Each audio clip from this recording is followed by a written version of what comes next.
Brooklyn in the late 19th century was a city caught between centuries-old cobblestones. Beneath new electric street lamps, carriages giving way to trolleys and families trying to find decency amid the noise of progress.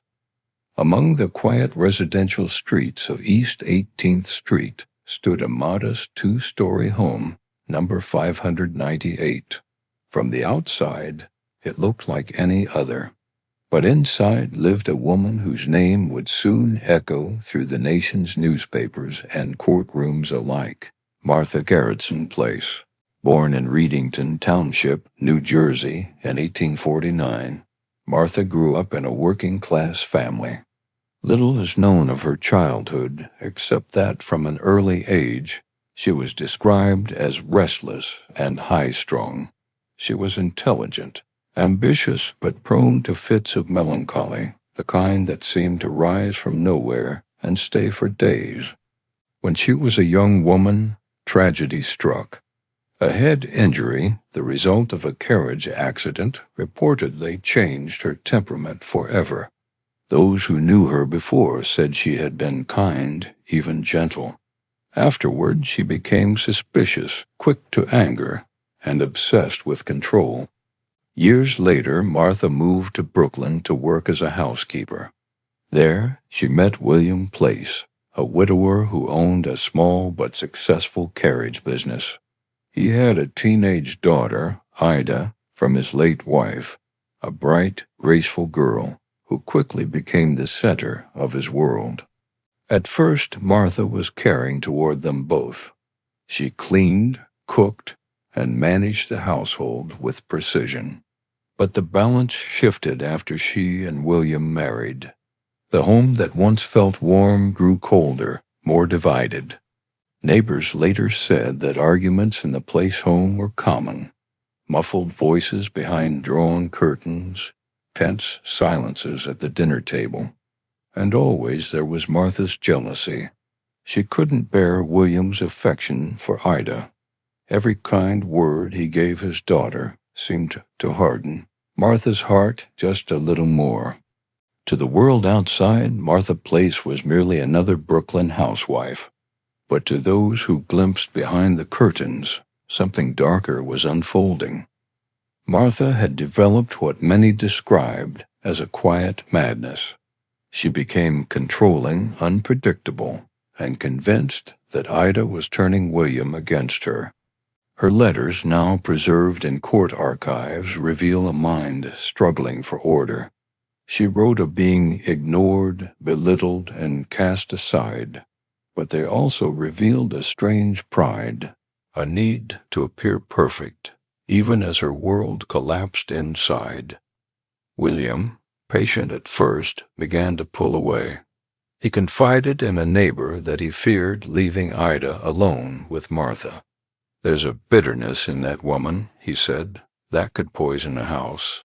Still, divorce was scandalous in those days. Men stayed for the sake of appearances. Women stayed because they had no other choice. So the marriage endured on the surface, while underneath, resentment festered. Martha spent more time alone in the house, polishing floors that were already clean, rearranging rooms no one used, staring into mirrors for hours as though trying to find the woman she used to be. By 1898, her mental state had begun to crumble. It was February 7th, 1898, a cold, gray afternoon in Brooklyn. The snow outside was thin and dirty, the kind that lingers long after beauty has gone. Inside the Place home, the tension that had been building for years finally broke. William returned home from work to find the house eerily silent. He called for Ida, no answer. He called for Martha, nothing. The quiet was wrong. What happened inside that house that afternoon remains partly shrouded in mystery. But what's known is this. When police arrived later, William was found unconscious, bloodied but alive. Upstairs, Ida was dead. The newspapers had their headline. The city had its villain.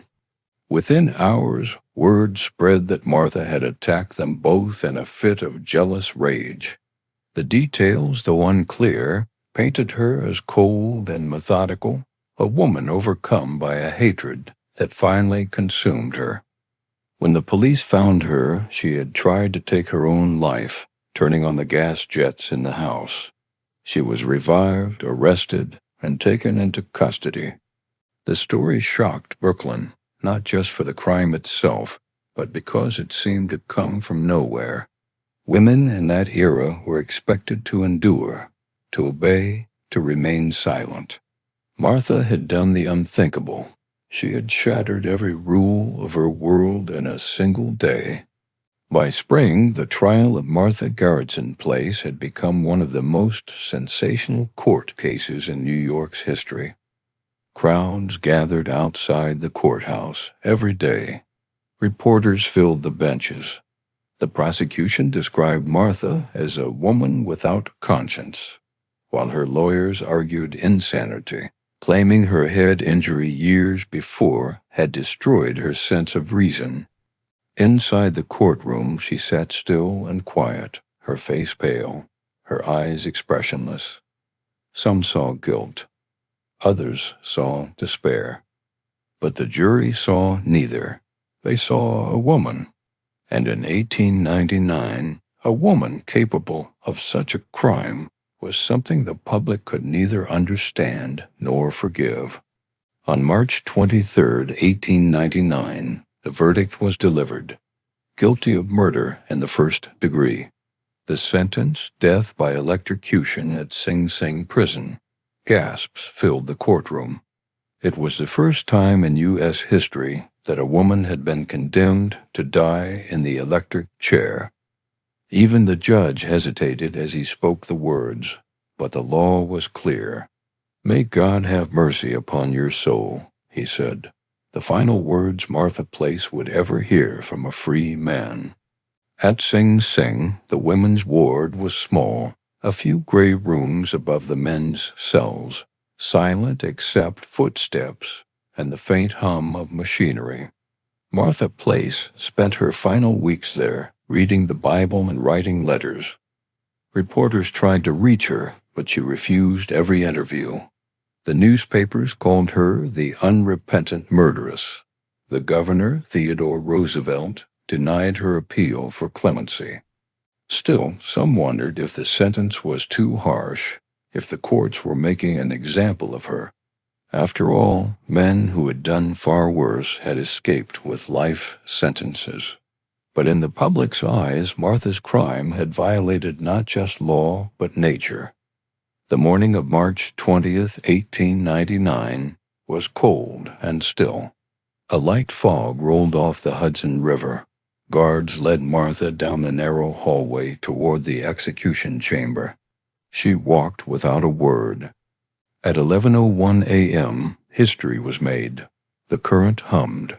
And in that moment, the United States crossed an invisible line from justice into something far more uncertain. News of Martha Place's execution spread across the nation.